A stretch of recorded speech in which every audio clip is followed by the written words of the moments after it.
Marta, yo te bautizo en el nombre del Padre y del Hijo y del Espíritu Santo. Este no es el tipo de bautizo que uno imagina. Sois una alegría para la Iglesia. Verdaderamente es una alegría ver que el Señor sigue en medio de nosotros y sigue... No hay un bebé vestido con faldones blancos, ni sus padres a los lados de la pila bautismal. Este está ocurriendo de noche y quien se bautiza no es un niño, sino una veintena de adultos de entre 17 y 46 años.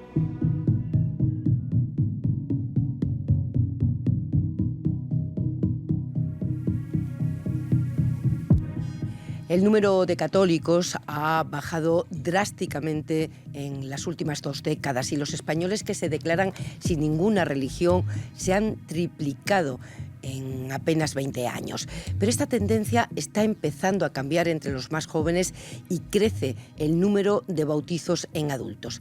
A pocos días de la visita del Papa nos preguntamos si realmente los jóvenes o una parte de los jóvenes están volviendo a la fe. Soy Pepa Bueno y esto es La Semana. Comenzamos.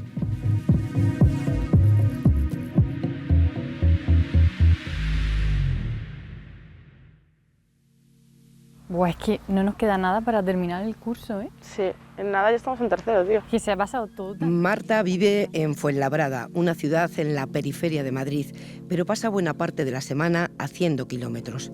Primero para llegar hasta la universidad privada donde estudia enfermería y después para llegar a su trabajo como comercial, con el que paga sus estudios. Muchos días su jornada termina a medianoche, cuando vuelve a casa, así que solo le quedan los fines de semana para divertirse. Salgo con mis amigos, quedamos para jugar un billar, tomar algo, si no me quedo en casa leyendo, escuchando música, viendo alguna peli. No es muy diferente a la mayoría de chicas de su edad, salvo por una cosa: los domingos no se pierde una misa. Yo creo que no soy el ejemplo de cristiana según lo que se piensa que es un cristiano. O sea, tú ves en las películas o en las series y ves una imagen. Yo creo que no estoy en ese canon, pero creo que los valores que hay que tener de ser cristiano los tengo. Solo que a lo mejor no entro en el canon de ser ese prototipo. Yo al final pues llevo tatuajes, llevo piercings, me escuchas hablar y no hablo. Marta no ha crecido en un entorno católico, ni su madre es creyente, ni fue a un colegio religioso, y sus amigos de toda la vida tampoco creen. Pero con 16 años se apuntó a clases de religión.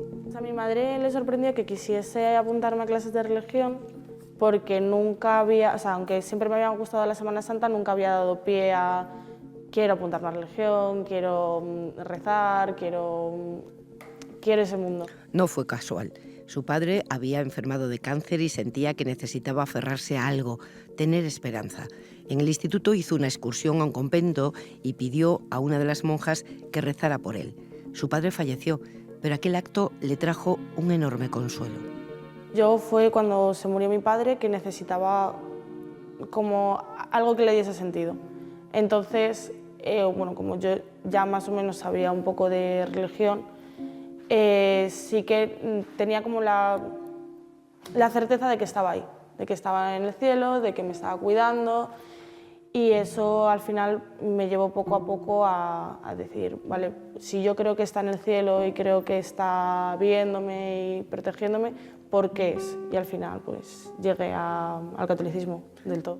Hay quien llega al catolicismo buscando sentido a su vida y quien llega desde la curiosidad. Tú coges aquí capa y sumas, esto tiene que ser, pues ciertos lados subir, yo qué sé, pues eso te va a dar capa. La cosa es demostrar que esto es el más pequeño que hay.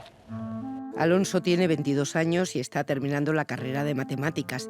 Como Marta, viene de una familia y un entorno no creyente. Llegando a la universidad, ¿no?, que conocí en segundo, ahora estoy en cuarto, último año, a un amigo mío, Miguel, que era mi padrino, que me empezó a hablar de Dios, ¿no? Porque aquí en matemáticas, que estudio matemáticas, nos gusta mucho hablar de la verdad y de cómo son las cosas, ¿no? Y pues hablando de la verdad y de la vida, pues también sale el tema de Dios, inevitablemente.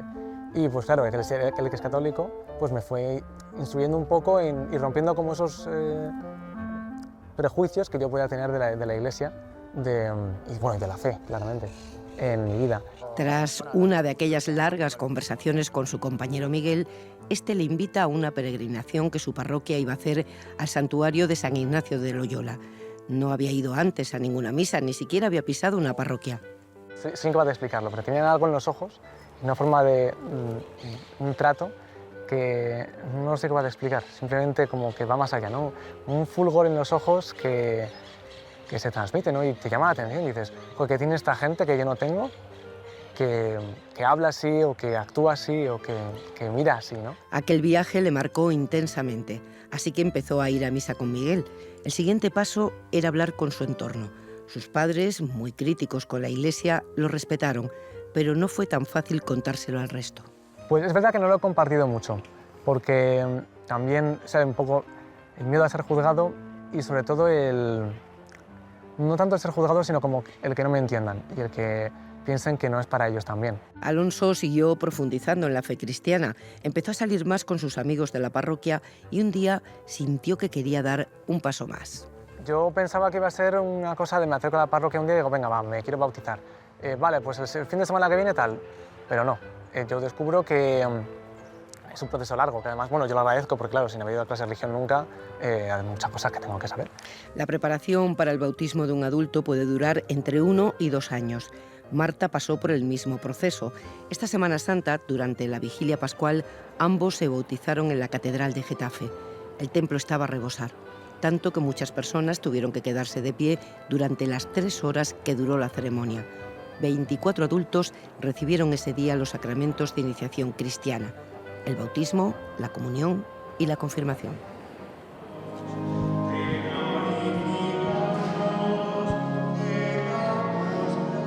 Alonso, yo te bautizo en el nombre del Padre, y del Hijo, y del Espíritu Santo. Los nuevos bautizados reciben lo que se conoce como el alba, una túnica blanca que simboliza la dignidad del cristiano, la pureza del alma tras el perdón de los pecados y la nueva vida en Cristo. Y dad las gracias a todos los que hacen siempre posible esta celebración, esta Semana Santa, como tendremos mañana la oportunidad también de felicitarnos en la misa pascual. ¿Qué sientes ahora? ¿Cuáles son tus emociones ahora mismo después de haberte bautizado? Pues una alegría inmensa. O sea, siento que no es el final, es el principio de una vida y estoy muy contenta con la decisión que he tomado y con todo el seguimiento y con la noche de hoy y con toda la vida que me espera. La familia de Marta y la familia de Alonso estuvieron allí, en la misa, apoyando una decisión que no acaban de entender. Hoy, aunque sus vidas siguen siendo las mismas, cuentan que su fe en Dios les ha transformado. Pues todo es exactamente igual, solo que ahora está pues, lleno de sentido y lo hago con gozo, ¿no? Pero porque todo al final, y esto yo creo que va a sonar muy a cliché, ¿no? Pero todo se hace por amor. Rafael Ruiz de Andrés es doctor en Ciencias de las Religiones y profesor de Sociología en la Facultad de Ciencias Políticas de la Universidad Complutense de Madrid. Hola. Hola, encantado de estar aquí con vosotras. Jesús Bastante, redactor jefe de Religión Digital. ¿Qué tal? Hola, ¿cómo estás? Caen todos los sacramentos. Tenemos una sociedad cada vez más secularizada, pero hay una franja de edad que rompe esa tendencia desde la pandemia. Es la de 18 a 24 años que sube un 3%. Es un dato pequeño, ya lo sé, pero ¿qué está pasando? Es un dato pequeño, efectivamente, pero que empezamos a tener más evidencias a este respecto. Y esa es la gran pregunta, la pregunta de oro que nos estamos haciendo todos, todas, que es qué está sucediendo precisamente en esa generación joven que es teóricamente también la generación más secularizada de la sociedad española. Creo también que tenemos que entender que muchos de los jóvenes viven en un contexto que es el nuestro, un contexto marcado por la incertidumbre, marcado por la fragilidad, la vulnerabilidad, y tenemos toda una literatura sociológica que conecta esa experiencia de fragilidad, vulnerabilidad, que es una experiencia social, y una experiencia particularmente anclada en el caso de los jóvenes, con al menos la pregunta espiritual o religiosa. Jesús, ¿es solo catolicismo o hay una búsqueda general de la espiritualidad? Hombre, yo creo que no se puede hablar de giro católico en la sociedad española. Creo que el panorama va mucho más allá. Y yo creo que a partir de la pandemia, donde todos nos sentimos mucho más vulnerables en este mundo con aparente seguridad, hemos intentado buscar distintas respuestas.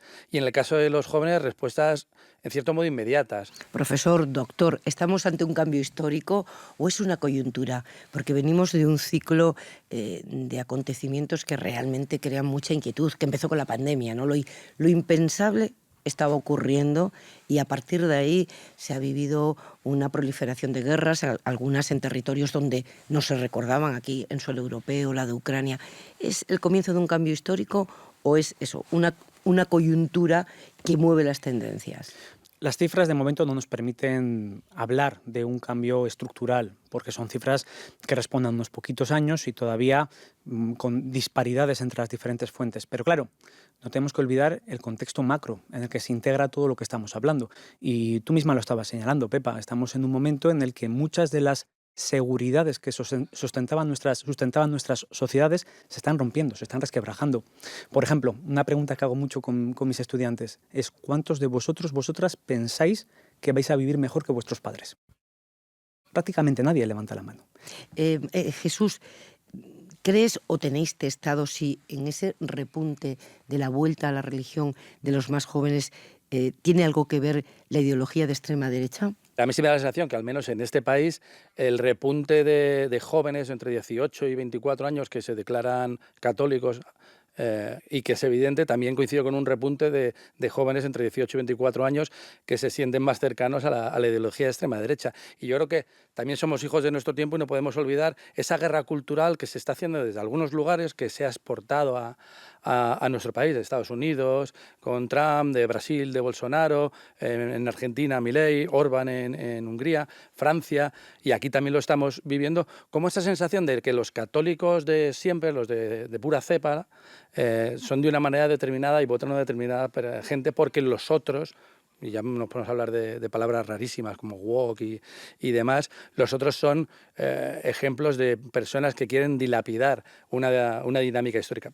Porque además tenemos el hecho de que particularmente, no solo entre los jóvenes, sino entre los jóvenes varones, es donde se da esa intención de voto a la extrema derecha y donde también se da con más intensidad el aumento de autoidentificación como católicos, es de jóvenes varones principalmente.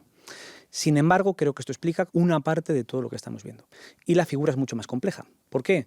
Porque parte de esa pregunta, de ese cambio de contexto, de esta crisis de sistema prácticamente que estamos viviendo, es transversal. No entiende de ideologías, no entiende de ningún tipo de espectro. Afecta a todos los jóvenes. Y vemos que esa emergencia por la pregunta religiosa o espiritual lo encontramos no solo en jóvenes varones de derecha, sino que lo encontramos en mujeres jóvenes de izquierda. Lo encontramos transversalmente en todo el espacio juvenil, católicos de izquierdas, espiritualidades no religiosas, que es un tema que quizá hoy se desvía un poco del foco del programa, pero también está ahí y forma parte del paisaje religioso. De tal manera que diría que quizá una parte creo que sí que nos ayuda a entenderlo, pero que intentemos mirar más ampliamente qué es lo que está sucediendo y por qué esa pregunta espiritual y religiosa está volviendo en el ambiente juvenil de la derecha, de la izquierda, de un poco más mayores, un poco menores, de diferentes regiones de España. Creo que es bastante transversal. Pero fíjate cómo a veces incluso nosotros hablamos de este proceso desde un punto de vista cultural muy católico. Pensamos que jóvenes que más centrados en la religión o que buscan lo espiritual tienen que ser católicos porque viven en España. Y no es una realidad. Los datos lo dicen. La mayoría de los jóvenes que muestran otras vidas, otras búsquedas espirituales, no lo hacen únicamente y exclusivamente al catolicismo reglado, ni muchísimo menos. Hay un repunte también de otras confesiones, hay un repunte de otras prácticas espirituales que no tienen nada que ver con la religión institucional. Y probablemente para analizar esto tengamos que tener en cuenta que afortunadamente somos una sociedad también en lo religioso y en lo espiritual muchísimo más plural de lo que éramos antes.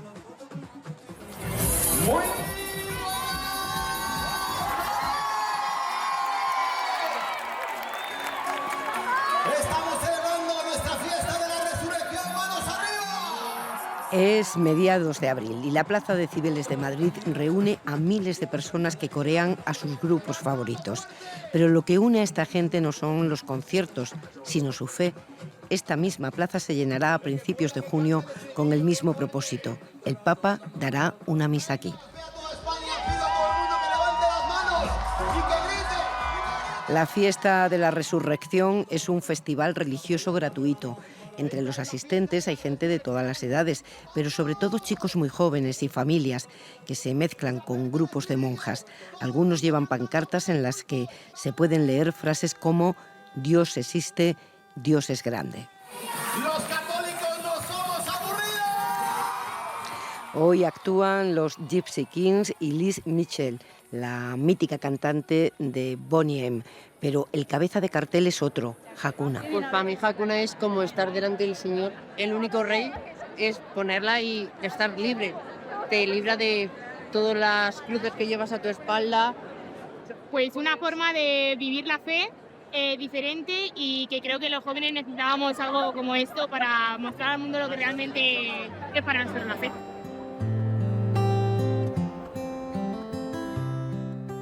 Hakuna es un grupo de pop cristiano. En sus 13 años de vida han publicado 8 álbumes de estudio y han llenado en 2 ocasiones el Movistar Arena de Madrid. Y un huracán romperá el cielo desde mi garganta. Su tema Huracán tiene más de 24 millones de reproducciones. Según Spotify, algunos días sus canciones han sido más virales que las de Bad Bunny o Rosalía.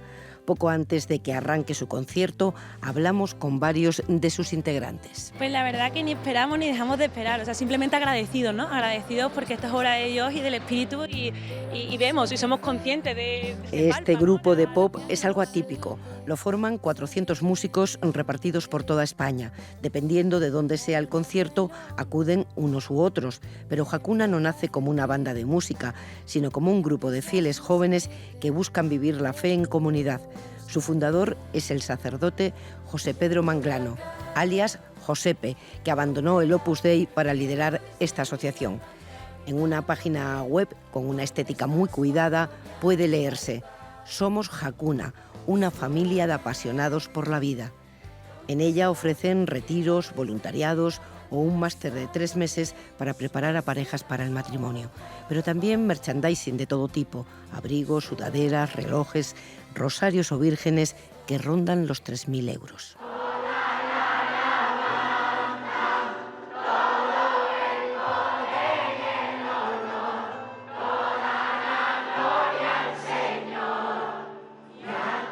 Esta comunidad está formada por miles de fieles repartidos por 28 países. Para la asociación, la música llegó de forma natural, como una forma de expresar su fe. Sus canciones han contribuido a que muchos jóvenes se acerquen a la Iglesia. Gracias a Dios vemos completamente milagros, vidas transformadas, pero a diario. Y al final yo creo que ese es el mayor milagro de todo, ¿no? Un corazón que se libera, un corazón oprimido donde encuentra la alegría, donde encuentra una nueva manera de vida, una nueva mirada. El corazón se transforma y es el principal milagro en el que vivimos, ¿no? Jóvenes verdaderamente resucitados. En el backstage, mientras se preparan, bailan, dan palmas y corean las canciones de los Gypsy Kings mientras cae alguna cerveza.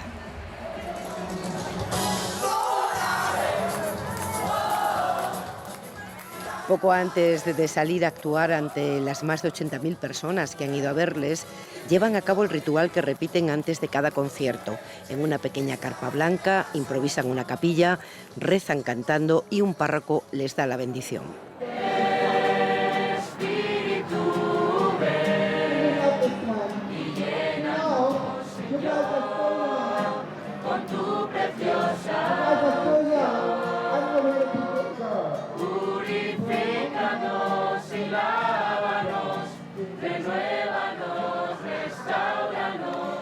Sobre las 8:30 de la tarde, cuando el sol se despide de Cibeles, llega el momento más esperado de la fiesta de la Resurrección.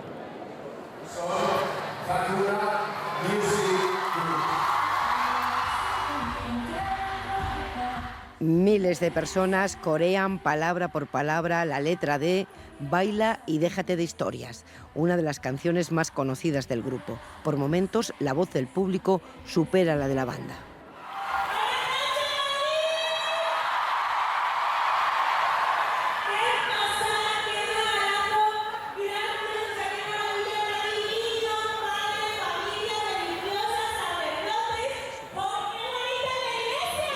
Las canciones de Hakuna son, en realidad, oraciones.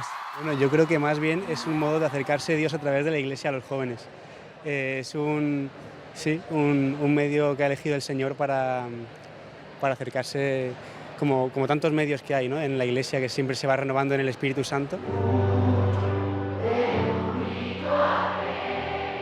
El concierto duró 1 hora y terminó con la ovación del público.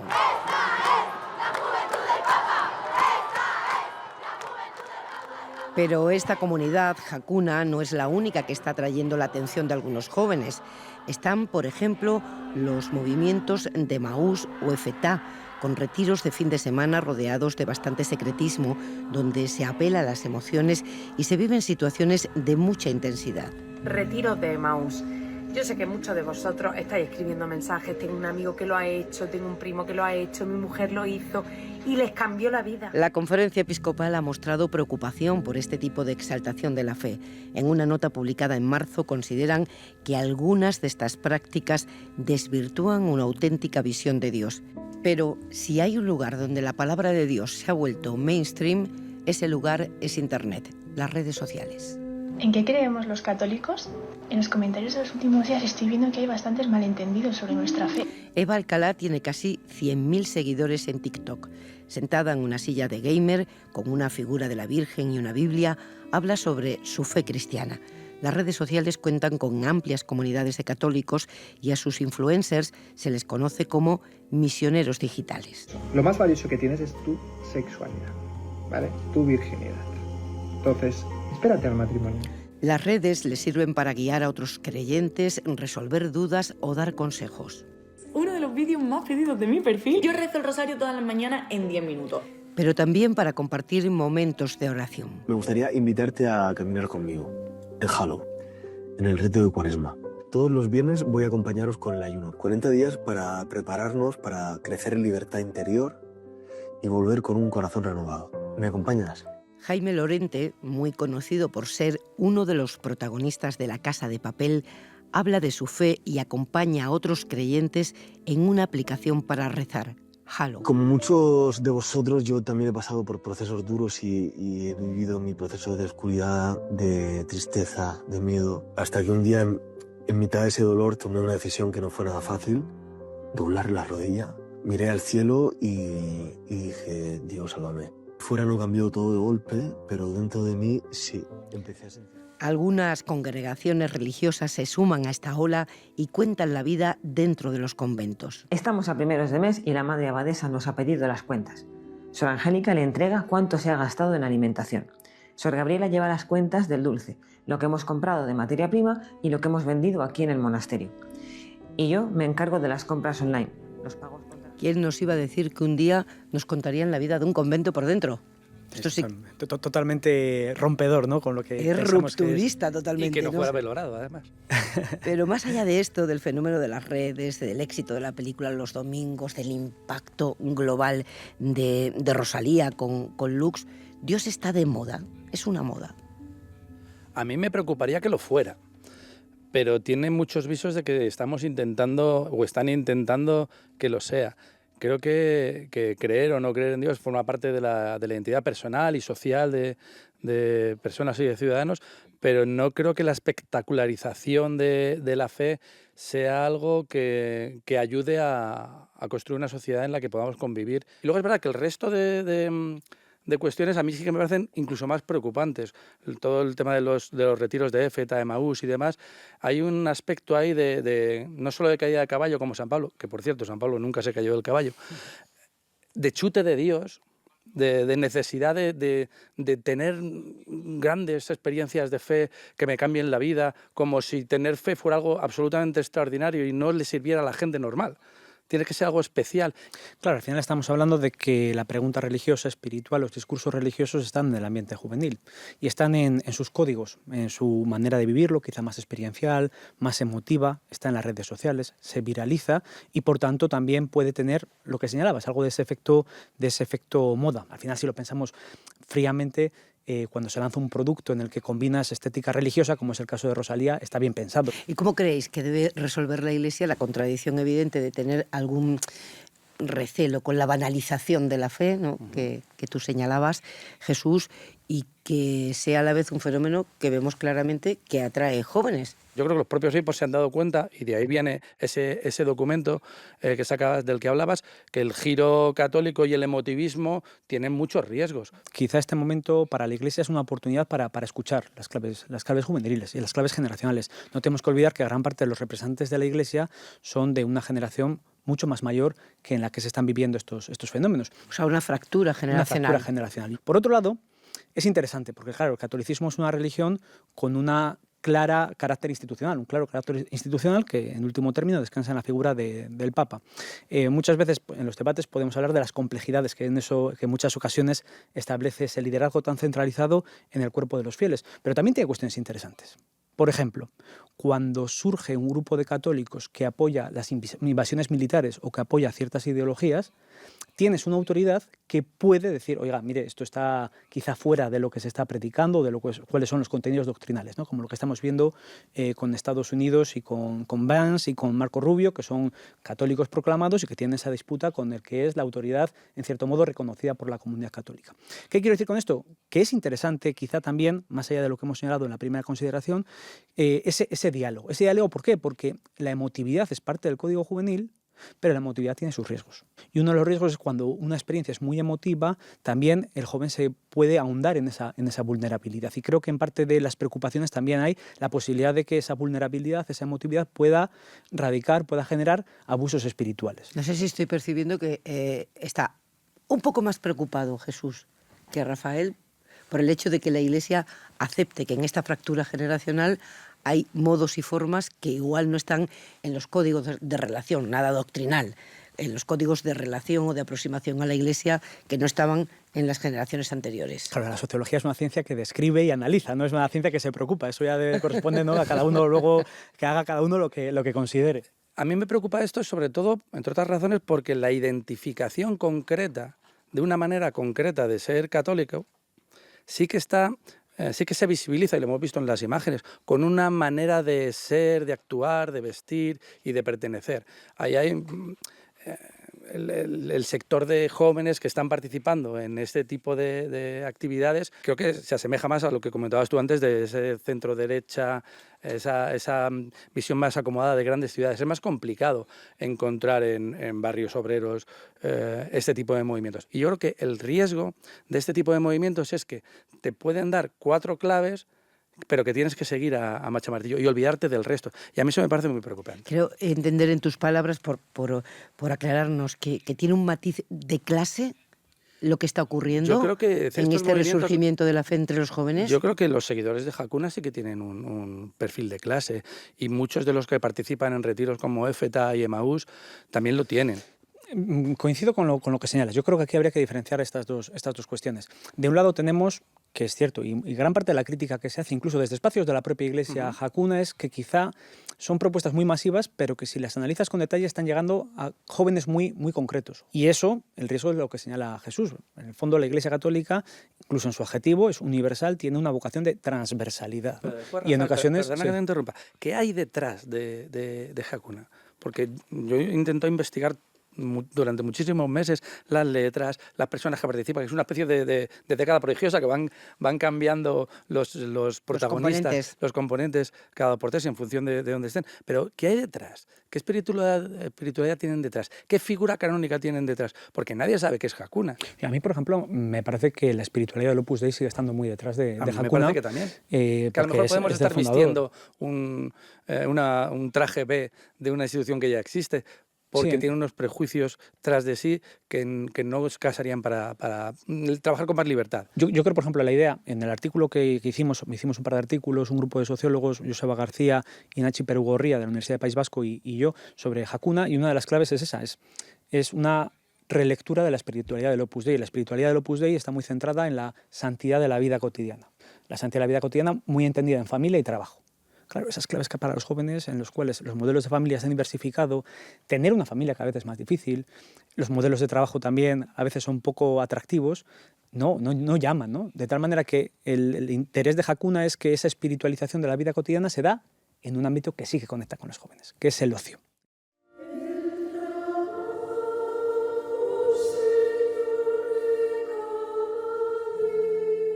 Hemos hecho solo una fotografía del catolicismo hoy. El álbum completo no cabría en esta mesa. De la experiencia personal e intransferible de la fe a la institución incombustible, de la ayuda a los necesitados a la vuelta a la tradición o el cruce con la innovación tecnológica y la influencia pop. Quedáis oficialmente convocados en esta plaza el próximo mes de junio. El Papa os quiere todos aquí el próximo mes de junio y el año que viene en la próxima fiesta de la Resurrección. Gracias a todos por venir y feliz noche.